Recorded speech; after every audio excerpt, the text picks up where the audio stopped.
চাল চাকরি ট্রিপলের পর এবার চিড়িয়াখানার পশু পাখিও চুরি করছে তোলামূল। খাস কলকাতার বুকে আলিপুর চিড়িয়াখানার বিপন্ন প্রজাতির প্রাণীদের নিয়ে চলছে দেদার কারচুপি।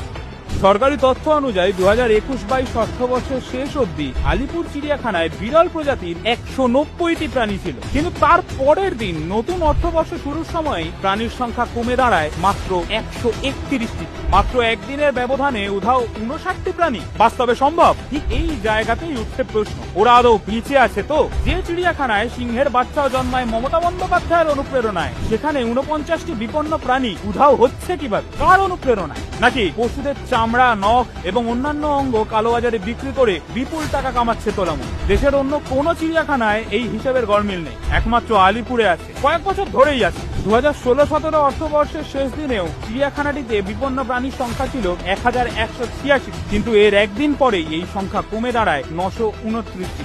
অর্থাৎ একদিন এই সংখ্যা কমেছিল 257। তবে পশু পাখিদের নিয়ে তোলামূলি জালিয়াতি এই প্রথম না। এর আগেও আলিপুর চিড়িয়াখানার বিপরীতে থাকা পশু হাসপাতালের জায়গাটিকেও বিক্রি করার ছক কষেছিল মমতার সরকার। টেন্ডারও রাখা হয়েছিল। পশুপ্রেমীরা হাইকোর্টে জনস্বার্থ মামলা দায়ের না করলে হয়তো আজ প্রমোটারই শুরু হয়ে যেত ওই জায়গায়। শিল্প নেই, চাকরি নেই, ক্ষমতায় আসার পর থেকেই বাঙালির হাতে হ্যারিকেন তো ধরিয়েছিলেন মমতা। এবার বাদ গেল না অবলা প্রাণীরা। আর কত এই রাজ্যটাকে শুষে নেবে পিসির ভাইয়ের